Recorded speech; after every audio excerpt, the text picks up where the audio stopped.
Bien, en la clase pasada, en el tema pasado, pudimos conocer acerca de los diferentes tipos de contribuciones que tenemos aquí en nuestro país, es decir, aquí en México. Y si recuerdan, una de esas contribuciones son los impuestos.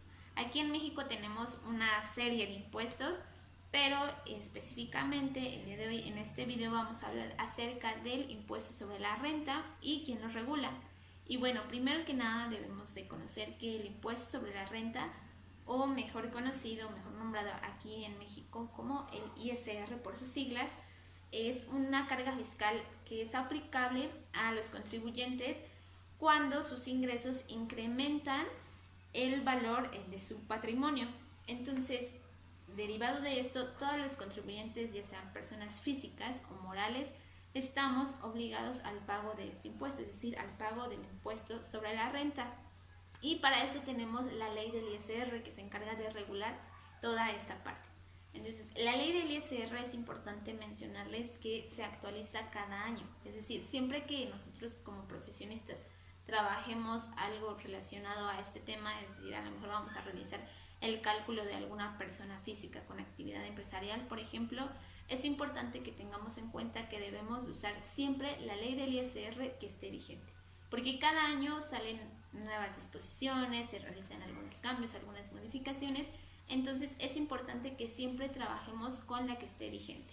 Por ejemplo, para ahorita realizar el cálculo de algún contribuyente, no podríamos usar la ley del ISR del año 2016, o pongámoslo más cerca, ¿no?, del año 2018. Aunque se escucha que aparentemente no ha pasado tanto tiempo, en este tiempo transcurrido obviamente han existido diversas modificaciones, nuevas disposiciones, por lo cual no podríamos utilizarla, es decir, siempre tenemos que utilizar la que esté vigente. Y bueno, la ley del impuesto sobre la renta tiene una estructura empezando por títulos y a su vez capítulos. Es importante mencionar en esta parte que no todos los títulos van a tener capítulos. ¿De qué va a depender? De la extensión del contenido, es decir, qué tan extensa sea la información de este título, de eso va a depender si tiene capítulos y si es así, cuántos tenga. Por ejemplo, el título 1 de la ley del ISR nos habla de disposiciones generales, es decir, nos da un panorama general de lo que es el ISR. Entonces, realmente el tema es breve, por lo cual no tiene capítulos, simplemente es título 1, disposiciones generales y ya. Después nos vamos al título número 2. El título número 2 nos habla de personas morales. Aquí sí el contenido es mucho más extenso. Entonces aquí sí vamos a encontrar diferentes capítulos. Primero que nada vamos a tener lo que son las disposiciones generales, es decir, nos va a dar un panorama general en cuanto a personas morales. Y de ahí en adelante ahora sí vamos a partir con los diferentes capítulos. Aquí por ejemplo el capítulo 1 nos va a hablar de los ingresos referentes a las personas morales. Y posteriormente vamos a tener el capítulo 2 que nos va a hablar de las deducciones referentes a las personas morales y así sucesivamente. Después vamos a tener el título número 3 que nos va a hablar de las personas morales con fines no lucrativos. En este caso también la información es breve, por lo cual no tenemos capítulos, simplemente título 3 y nada más. La información que confiere y ya.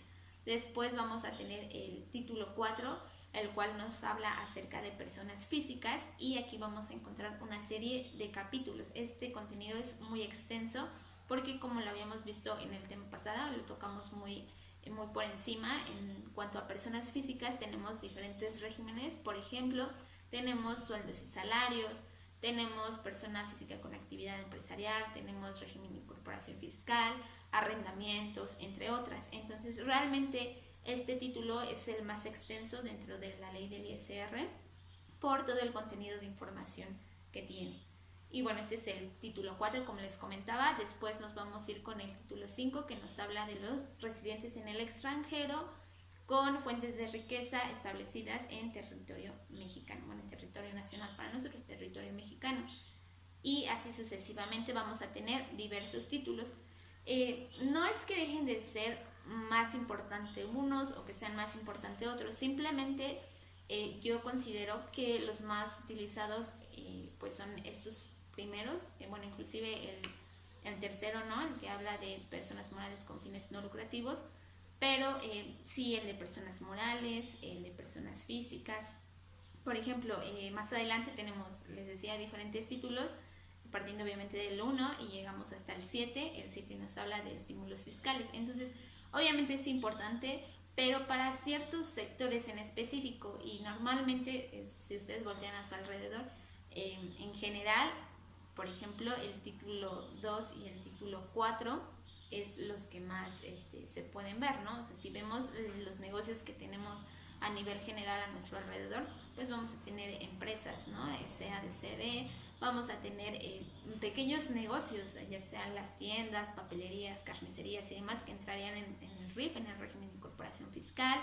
Tenemos sueldos y salarios, que también conocemos muchas personas o volvemos a nuestro alrededor, y podemos ver que pues existen muchas personas que son asalariados. Entonces no es que dejen de ser más importantes unos que otros, simplemente que yo considero que lo que más podemos ver o lo que es más común son estos títulos que les mencioné. Como les comentaba, tenemos del 1 al 7, empezando por disposiciones generales y terminando con estímulos fiscales.